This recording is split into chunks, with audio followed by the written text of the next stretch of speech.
햇빛 장로교회 김사무엘 목사입니다. 오늘은 창세기 32장 22절에서 30절의 말씀을 가지고 내 이름이 무엇이냐 하는 제목으로 함께 은혜를 나누도록 하겠습니다. 오늘 본문의 내용은 야곱을 쓰시기를 원하시는 하나님이 야곱 속에 있는 자, 육성을 깨트리는 장면입니다. 야곱은 참으로 대단한 사람이었습니다. 일단 그가 목표를 세우면 그 목표를 이루기 위해서는 수단과 방법을 가리지 않았고 정말 지독하리만큼 자기 자신을 채찍질하며 최선을 다하는 그런 사람이었습니다. 그래서 그는 고향을 떠난 지 20년 만에 세상적으로 성공하고 의기양양하게 고향으로 금이 환영을 하게 됩니다. 마나님을 4씩이나 얻었고 아들, 딸 13남매를 낳았고 무찔러도 4대나 거느린 큰 부자가 되었습니다. 그런데 그가 고향으로 돌아오는 길에 강 하나가 놓여 있었는데 오늘 본문의 무대인 야복강이었습니다. 야복강은 지금 이스라엘과 요르단 두 나라의 경계를 이루는 강으로 야곱 당시에는 어땠는지 모르지만 제가 2007년 성지순례 때 가보았더니 지금은 어디에서나 볼 수 있는 작은 개천이었습니다. 그런데 이 야복강이 야곱에게는 인생의 전환점을 이루는 아주 중요한 장소가 됩니다. 야곱은 이 야복강에서 인생이 새롭게 변화되는 전기를 맞게 됩니다. 야복강을 사이에 두고 야곱의 인생이 이쪽과 저쪽으로 나뉩니다. 야복강을 건너기 전인 이쪽이 성공적 삶이 그의 삶의 목표라고 였다고 한다면 야복강을 건넌 저쪽은 의미 있는 삶이 그의 삶의 목표입니다. 야복강 이쪽이 야곱이 인생의 주인인 삶이었다고 한다면 야복강 저쪽은 하나님이 그의 인생의 주인인 삶을 살게 됩니다. 야복강 이쪽에서는 다른 사람의 발꿈치를 잡은 사기꾼 야곱으로 불리던 사람이 야복강 저쪽에서는 승리자 이스라엘로 불리게 됩니다.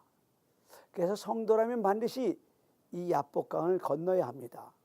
특별히 매일의 일상 속에서 죄를 짓고 후회하기를 반복하며 살아가는 사람은 반드시 이 야복강을 건너야 합니다. 그래야 다람쥐 쳇바퀴 돌듯 하는 그 짜증나는 삶을 청산할 수 있습니다. 또한 옛 생활의 늪에서 빠져 아직도 헤어나오지 못하는 분도 이 야복강을 건너야 합니다. 그래야 옛 생활의 종지부를 찍을 수 있습니다. 요단강을 건너야 젖과 꿀이 흐르는 가나안 땅에 들어갈 수 있었던 것처럼 이 야복강을 건너야 진정한 성도의 삶을 살 수 있는 것입니다. 그런데 야복강을 건너기가 쉽지 않습니다. 먼저 야복강을 건너기 위해서는 나 자신을 비워야 합니다. 야곱이 이 야복강을 건너기 위해 가장 먼저 했던 일은 자신을 돌아보는 일이었습니다. 야곱이 많은 가족과 소유와 함께 야복강 앞에 이르렀을 때 뜻밖의 불길한 소식이 들려왔습니다.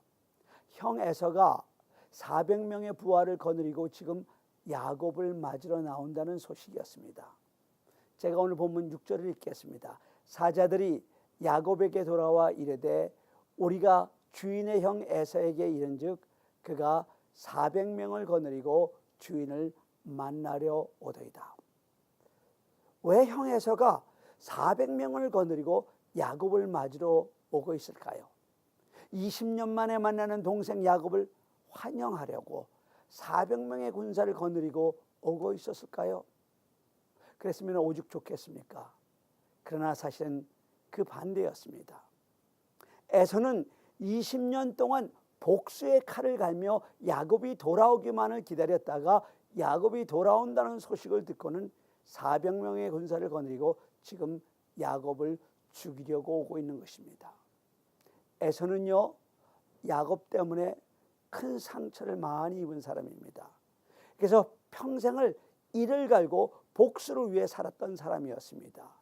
야곱이 장자인 자기와 아버지를 속여 정작 장자인 자기가 아버지로부터 받아야 할 축복을 가로채워 버렸던 것입니다.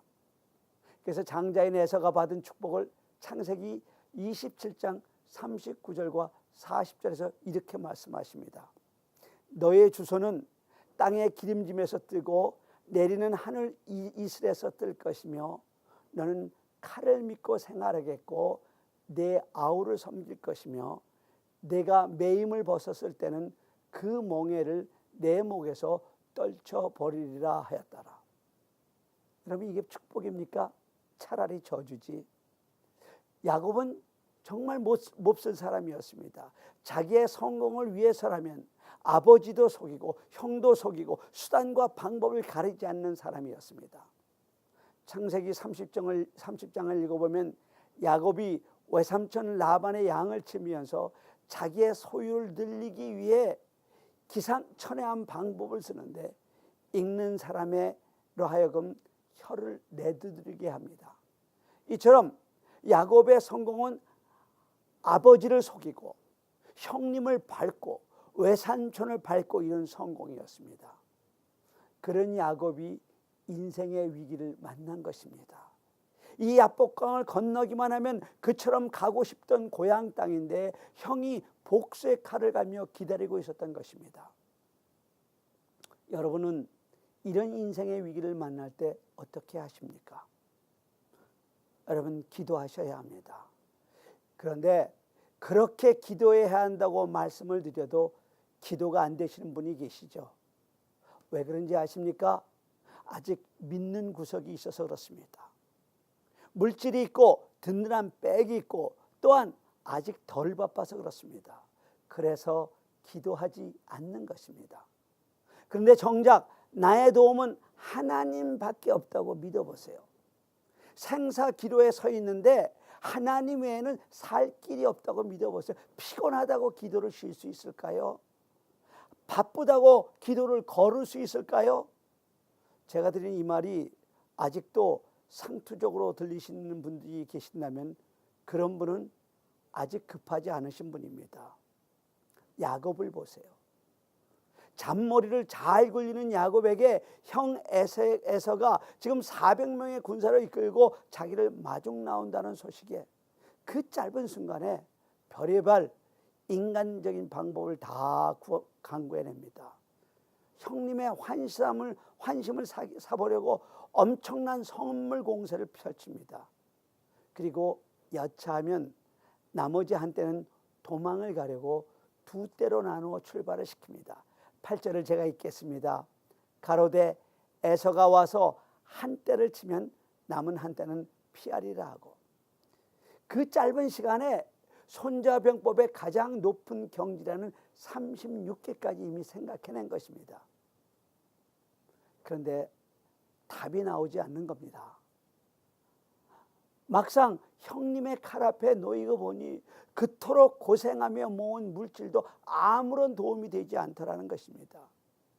그토록 사랑해서 14년을 머슴살이하며 얻은 아내 라헬도 아무런 도움이 되지 않더라는 겁니다. 그때 야곱에게 인생은 나 혼자구나 하는 고독이 밀려왔던 것입니다. 여러분, 고독해야 하나님을 만납니다. 홀로 고독히 서 있는 사람만 하나님을 만납니다. 웅성이는 자리를 피해서 여러분의 기도의 골방을 마련하세요. 야곱도 많은 소유와 아내들과 자녀들을 먼저 야복강을 건너게 한 후 혼자 남아 기도할 때 하나님을 만난 것입니다. 그런데 야복강 할 때 이 야복이라는 말에 큰 의미가, 심장한 의미가 들어있습니다. 히브리어로 야복그 그러는데 이 야복그는 비우다, 쏟다라 하는 뜻이 있습니다. 즉 야복강은 비우는 강이라는 것입니다. 야복강은 자기를 비워 홀로 있게 하는 강이라는 말입니다. 야복강이란 사랑하는 사람도 떠나보내고 물질도 떠나보내고 세상을 잡던 손도 놓고 나홀로 하나님 앞에서 서는 강이라는 것입니다.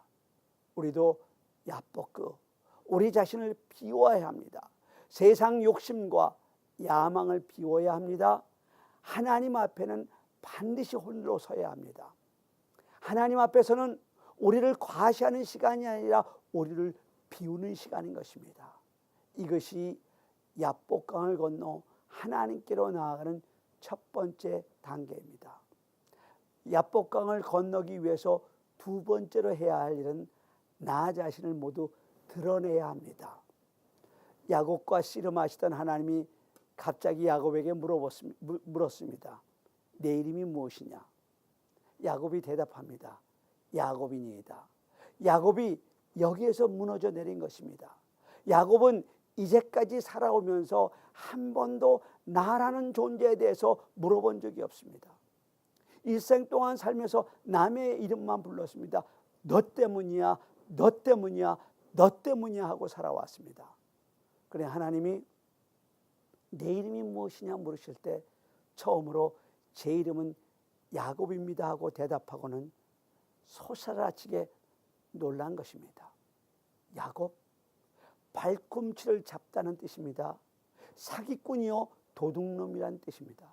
야곱은 깜짝 놀랐습니다. 처음으로 자기 이름을 불러보면서 자기가 살아온 길을 뒤돌아보니 자기의 삶이 자기 이름처럼 형편없음을 깨닫게 되었습니다. 아버지를 속였습니다. 형을 속였습니다. 외삼촌 라반을 속였습니다.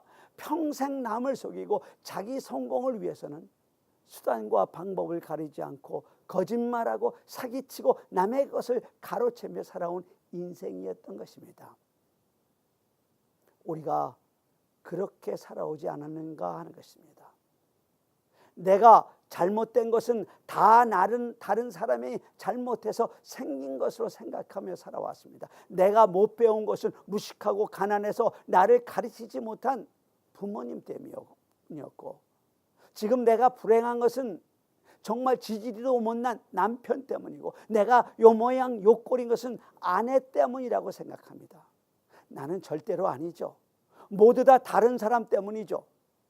그러나 사실은 내가 야곱이었습니다. 모든 문제는 다 나에게 있었습니다. 내가 문제였습니다. 내가 우리 가정의 평화를 깨트리고, 내가 우리 교회의 평화를 깨트리고, 내가 아내를 사랑하지 못했고, 내가 남편을 귀하게 여기지 못했고, 하나님, 제가 야곱입니다. 문제의 본질은 저에게 있습니다. 이것이 야복강을 건너 하나님께 나아가는 길입니다. 여러분, 야곱의 문제는 복수심에 불타 지금 달려오는 에서가 아니었음을 우리는 기억해야 합니다. 그런데도 야곱은 야복강가에서도 여전히 그렇게만 생각했을 것입니다. 형 에서 때문에 어떻게 하지? 형 에서가 나를 죽이려고 400명의 군사를 이끌고 왔으니 나는 어떻게? 하나님, 형 에서의 문제 좀 해결해 주세요. 아닙니다. 야곱 자신의 문제였지 에서가 문제가 아니었습니다. 야곱이 하나님과 전적으로 의지하는 사람이 되고 나니까 에서의 문제는 그냥 저절로 다 해결이 된 것입니다. 우리의 문제가 그래요. 지금 우리를 힘들게 하는 문제는 내 아내가 아닙니다. 내 남편이 아닙니다. 주변에 있는 그 어떤 사람도 아니고, 물질의 어려움도 아니고, 여러분의 육신의 질병도 아닙니다. 문제는 나에게 있는 것입니다. 하나님만 완전히 의지하지 못하고 어설프게 하나님을 믿고 있는 나 자신의 문제라는 것입니다. 하나님을 믿는다고 하면서도 기도하지 못했고, 하나님을 완전하게 의지하지 못하는 나약한 우리의 믿음이 우리를 그렇게 힘들게 하는 것입니다. 방법은 단 하나, 의지하던 세상 것에서 손을 떼고 하나님만 붙잡고 씨름하는 것입니다. 여러분, 우리 한국교회 부흥이 아주 좋은 예입니다. 1907년 1월 14일 평양 장대현교회에서 하디 선교사를 모시고 부흥사경회를 열었습니다. 그 해는 유난히 추웠던 겨울이었지만 여전히 은혜를 사모하는 성도들이 전국 각지에서 1,500명이나 모여들었습니다. 그런데 성회 일주일 내내 불긴 이기는 냉랭했고 더더욱 마지막 날은 큰 날이라고 했는데 마치 교회당 지붕을 롯새로 뒤덮은 것처럼 교회당 안은 답답하고 그리고 그 분위기는 꽉 막혀 있었습니다. 그때 성령님이 한 사람을 터치하셨습니다. 감동하셨습니다. 바로 길선주 장로님이셨습니다. 성령님이 그의 마음에 감동하자 길선주 장로님이 앞으로 나와 이렇게 고백합니다. 저는 1년 전 한 친구가 세상을 떠나면서 저에게 유족들을 부탁하면서 유산을 남겨놓았는데 그 유산 중에 일부를 몰래 가로챘습니다. 성도들이 깜짝 놀랐습니다. 가장 존경받고 지금 목사님이 되기 위해 신학교를 다니시는 장로님이 엄청난 고백을 한 것입니다. 그런데 길 장로님이 내가 아간입니다. 나 때문에 성령님이 역사하지 못하시는 겁니다. 고백하자 집회 분위기가 순식간에 바뀌었습니다. 무거운 침묵으로 가득 찼던 교회가 일순간 성령의 은혜가 넘치기 시작했습니다. 성령님은 사람마다 자기 죄를 생각나게 했고 사람마다 자기 죄를 고백하기 시작했고 어떤 사람이 나와서 울면서 이렇게 고백합니다. 나는 어디에 사는 진사 아무개회다. 나는 이 시간 솔직히 내 죄를 말하고 싶소. 나는 내 집 뒤에 사는 처녀 아무개를 깨어 동침한 사람이다. 나는 그것이 잘못인지를 몰랐는데 하나님의 말씀을 들어보니 내가 큰 죄를 저지른 것을 알았소이다. 이제 내 죄를 하나님 앞에 고하오니 하나님 제발 내 죄를 용서해 주시기 바랍니다. 사람들은 너도 나도 나와 자기의 죄를 고백하기 시작을 했습니다. 나는 뒷집 닭을 2마리나 훔쳐먹은 사람입니다. 나는 주인을 속여 쌀 몇 가마니를 빼돌린 도둑놈입니다. 나는 아내 몰래 2명의 첩을 두고 산 간음자입니다. 장대교회에 모여있던 모든 사람들이 자기가 야곱임을 고백하며 어떤 사람은 자기 가슴을 치며 통회하였고 어떤 사람은 대굴대굴 구르며 회개하고 어떤 사람은 엉엉 통곡하며 자기 죄를 회개했습니다. 이런 심한 통곡과 회개 역사가 계속 일어났습니다. 그리고 이 회개 역사는 평양에서 서울로, 서울에서 목포로, 대구로, 전국으로 번져갔습니다. 조선반도 전체가 성령의 불로 활활 타올라 한국교회가 놀랍게 부흥되기 시작한 것입니다. 그 자리는 전무후무한 성령 충만의 역사, 세계 기독교 역사상 가장 놀라운 부흥의 자리가 되었던 것입니다. 영적 부흥은 언제나 내가 야곱이라고 고백할 때 일어납니다. 하나님께 나아가기를 원하십니까? 야복강을 건너기를 원하십니까? 그러면 내가 야곱임을 고백하십시오. 세 번째로 야복강을 건너려면 하나님의 얼굴을 바라보아야 합니다. 28절을 제가 읽습니다. 그가 이르되 내 이름을 다시는 야곱이라 부를 것이 아니요 이스라엘이라 부를 것이니 이는 내가 하나님과 및 사람들과 겨루어 이겼음이니라. 하나님은 내가 야곱임을 고백할 때 오히려 이렇게 복을 주셨습니다. 내 이름을 다시는 야곱이라 부르지 말고 이스라엘이라 하라. 하나님, 우리가 하나님 앞에 우리를 드러내면 우리를 사랑으로 덮어주십니다. 하나님은 자기의 죄를 고백한 자들에게 언제나 사죄의 은총을 주십니다. 시편 32편 5절입니다. 내가 이르기를 내 허물을 여호와께 자복하리라 하고 주께 내 죄를 아뢰되 내 죄악을 숨기지 아니하였더니 곧 주께서 내 죄악을 사하였나이다. 셀라. 야곱처럼 자기를 드러내는 자는 언제나 하나님으로부터 치유함과 싸매임을 받게 되는 것입니다. 30절을 제가 읽겠습니다. 그러므로 야곱이 그곳 이름을 분이엘이라 하였으니 그가 이르기를 내가 하나님과 대면하여 보았으나 내 생명이 보존되었다 함이더라. 여기에 나오는 분이엘은 야곱이 하나님을 만났던 야복강 주변을 가리켜 부르는 지명으로 그 뜻은 하나님의 얼굴입니다.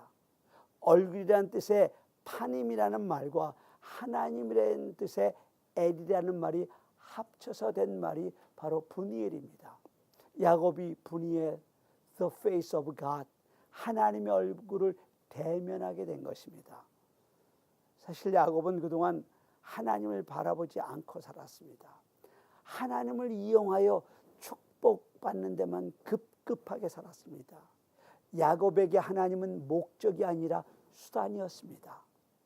그는 하나님의 얼굴을 바라본 것이 아니라 복 주시는 하나님의 손만 바라보고 살았습니다.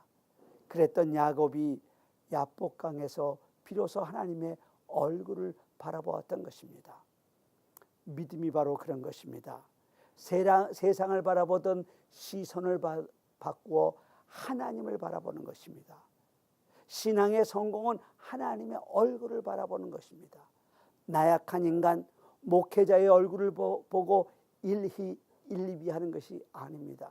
다른 성도들을 바라보며 시시비비를 가리는 것이 아닙니다. 보니엘 the face of God, 하나님의 얼굴을 바라보아야 합니다. 여러분 앞에 어려운 고난이 닥쳤습니까? 사람을 찾기 전에 하나님을 찾고 인간의 방법이 아닌 하나님의 방법으로 문제를 풀어가는 성도들이 되어야 합니다.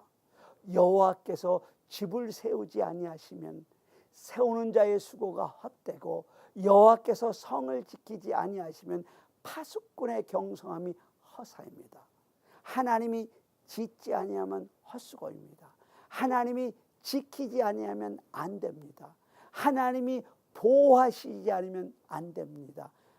하나님이 하셔야 합니다. 하나님이 우리의 삶에 간섭하실 때 얼마나 많은 일이 일어나는지 한번 보십시다.